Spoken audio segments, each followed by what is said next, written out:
Hey everybody, this is Minion Soldier, and this is Ship Updates. Now, initially it didn't seem like we were going to get a lot of information this week, but it turns out we actually got a really interesting Q&A on the currently available Aegis Terrapin. Now, the Aegis Terrapin, of course, is for sale right now. It's got LTI. It's $195, which is a sizable chunk of money. Now, the initial description of the Aegis Terrapin was, suffice it to say, vague, in my opinion. And so, to me, the ship did not appear to be all that interesting.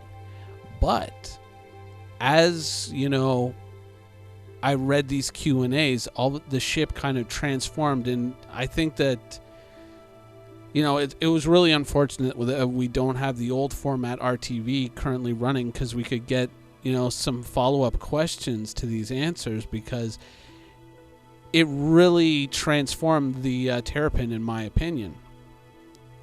Now, some of the initial stuff that we found out is, of course, the center seat can't be removed. It's, you know, kind of part of that whole sensor suite, which really is the core of the vessel. I mean, the vessel is an exploration and recon ship. I mean, that's how it was explained to us. So it, you know, it didn't really seem like that much of an interesting ship. Now, of course, it doesn't have any cargo space. You can put loose cargo in it, but it's not recommended. There are going to be no variants to, or at least there are none currently planned.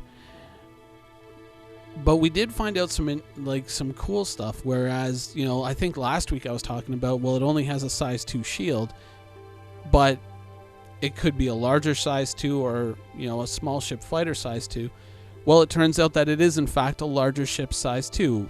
It's kind of like the size 2 that you would fit on a Freelancer or a Constellation. So that is, you know, that is starting to sound like a very resilient ship. Now, of course, it's got apparently retractable armor plates, which you can use. Like, you can retract the armor plates to help the ship dissipate heat, or you can kind of leave them in place. That makes it very interesting. But then on the second Q&A is when things really got really good.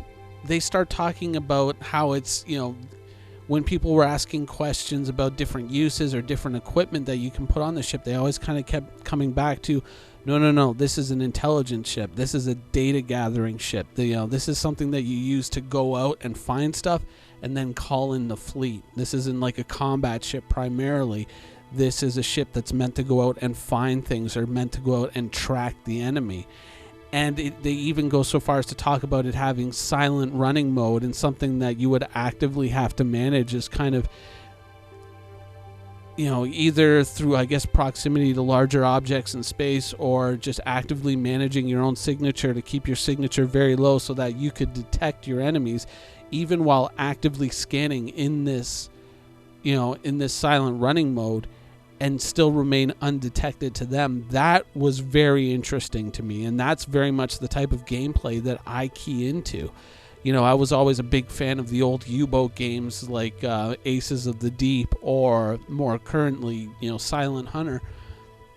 So that kind of gameplay was very much right up my alley, and it made the ship a lot more interesting to me as it was presented in this Q&A than it was in the initial sales documents. This became a much more interesting ship.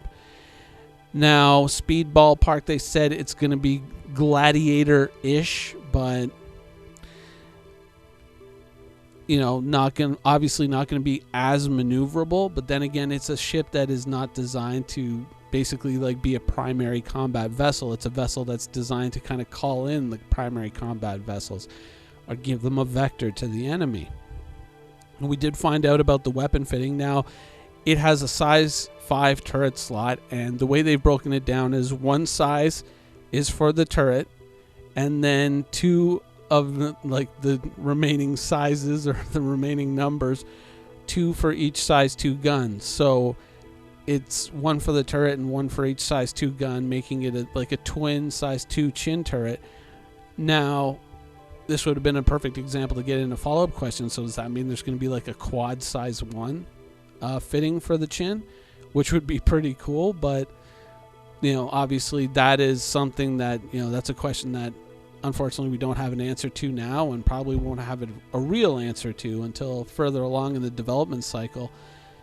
But overall, this ship has become a lot more interesting to me, and so now I have to kind of get into a thought process and bounce this around, because I have been looking to kind of pare my ships down and kind of consolidate my fleet into a few key vessels. But this is becoming a very interesting ship. Now, I would also like to ask some questions about the possibility of electronic warfare, or kind of data transportation, somewhat similar to the Herald along with this ship.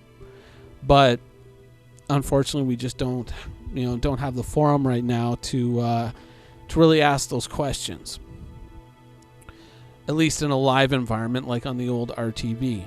Now, beyond that, of course, 2.5 is out now, which means the Argo sale is live now. Of course, the cargo version of the Argo is $35, and the personnel transport version of the Argo is $40, but both come with LTI. And remember that the CitizenCon sale is coming up, and the anniversary sale is coming up. So if you're looking to pick up a ship that's already been previously released and might not have LTI on it anymore, you can once again buy one of these ships and then CCU it to the ship that you actually want when it becomes available, and then you can have that ship with LTI. So that's definitely something to consider with these Argo sales that are on currently. Anyways, that's just about it for this week. I hope you guys enjoyed it, and thanks for watching. Quantum travel initiated.